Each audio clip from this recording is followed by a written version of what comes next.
ಇವತ್ತಿನ ನಮ್ಮ David leader ಕಾರ್ಯಕ್ರಮದ ಅತಿಥಿ ಬಿಜೆಪಿ ಮತ್ತು ಜೆಡಿಎಸ್ನ ಚಿಕ್ಕಬಳ್ಳಾಪುರ ಲೋಕಸಭಾ ಕ್ಷೇತ್ರದ ಮೈತ್ರಿ ಅಭ್ಯರ್ಥಿಯಾಗಿರುವಂತಹ ಮಾಜಿ ಸಚಿವರು ಡಾಕ್ಟರ್ ಕೆ ಸುಧಾಕರ್ ಅವರು ನಮ್ಮ ಜೊತೆ ಇದ್ದಾರೆ. ಇವತ್ತಿನವರ ದಿನಚರಿ ಹೇಗಿರುತ್ತೆ, ಎಲ್ಲೆಲ್ಲಿ ಪ್ರಚಾರವನ್ನ ಮಾಡ್ತಾರೆ, ಈಗಾಗಲೇ ತಮ್ಮ ಮನೆಯಿಂದ ಎಲ್ಲ ರೀತಿಯಾದಂತಹ ಬೆಳಗಿನ ಚಟುವಟಿಕೆಗಳನ್ನ ಮುಗಿಸಿ ಪ್ರಚಾರಕ್ಕಾಗಿ ಅಣಿಯಾಗಿದ್ದಾರೆ. ಅವರ ವೇಷಭೂಷಣವಂತೂ ವಿಭಿನ್ನವಾಗಿದೆ. ಬಹುತೇಕ ಹಿಂದಿನ ಅವರು ಸಚಿವರಾಗಿದ್ದಾಗ ಈ ರೀತಿಯಾಗಿ ಅವರನ್ನು ನಾವು ನೋಡೋದಕ್ಕೆ ಸಾಧ್ಯವಿರಲಿಲ್ಲ. ಬ್ರೇಕ್ಫಾಸ್ಟ್ ಮಾಡ್ತಿದ್ದಾರೆ. ಸರ್, ಮೊದಲನೇದಾಗಿ ಕಾರ್ಯಕ್ರಮಕ್ಕೆ ಸ್ವಾಗತ.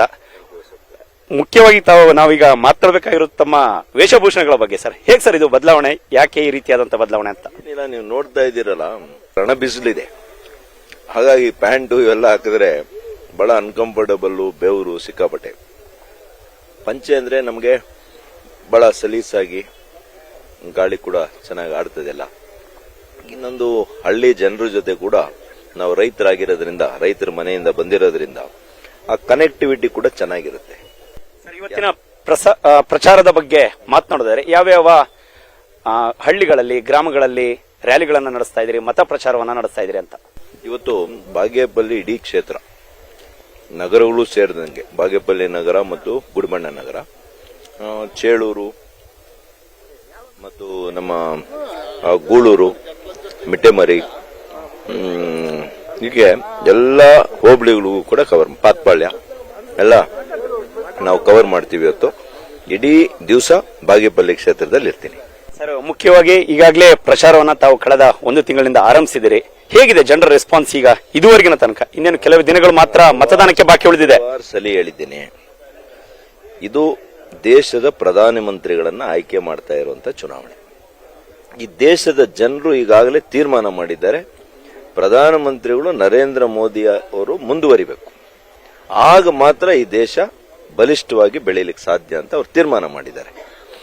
ಜೊತೆಗೆ ನಾನು ಕ್ಷೇತ್ರದ ಶಾಸಕನಾಗಿ 2 ಬಾರಿ ಸಚಿವನಾಗಿ, 2 ಜಿಲ್ಲೆಯ ಉಸ್ತುವಾರಿ ಸಚಿವನಾಗಿ ನನ್ನ ಕಾರ್ಯವೈಖರಿಯನ್ನ ನೋಡಿದ್ದಾರೆ, ನನ್ನ ಅಭಿವೃದ್ಧಿಯನ್ನ ನೋಡಿದ್ದಾರೆ.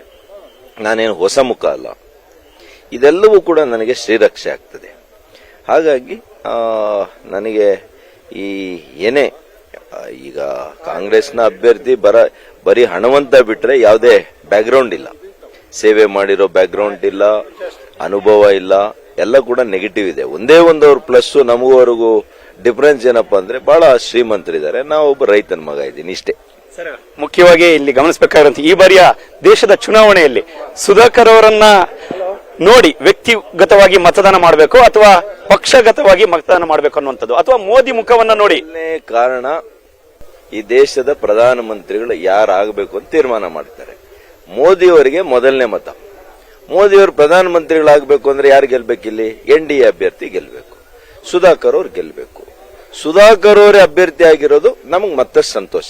ಯಾಕೆ ಅಂದ್ರೆ ಅವ್ರು ನಮ್ಗೆ ಕೆಲಸ ಮಾಡ್ಕೊಡ್ತಾರೆ, ಅಭಿವೃದ್ಧಿ ಮಾಡ್ತಾರೆ. ನಾವು ಹೇಗಿದ್ರು ಮತ ಕೊಡ್ತಾ ಇದ್ವಿ, ಆದ್ರೆ ಸುಧಾಕರ್ ಅಭ್ಯರ್ಥಿ ಆಗಿರೋದ್ರಿಂದ ಮತ್ತಷ್ಟು ಖುಷಿಯಿಂದ ನಾವು ಮತ ಕೊಡ್ತೀವಿ, ಇಷ್ಟೇ. ಮತ್ತಷ್ಟು ಮಾತುಕತೆಗಳನ್ನ ಮುಂದಿನ ಹಂತದಲ್ಲಿ ಮುಂದುವರಿಸೋಣ.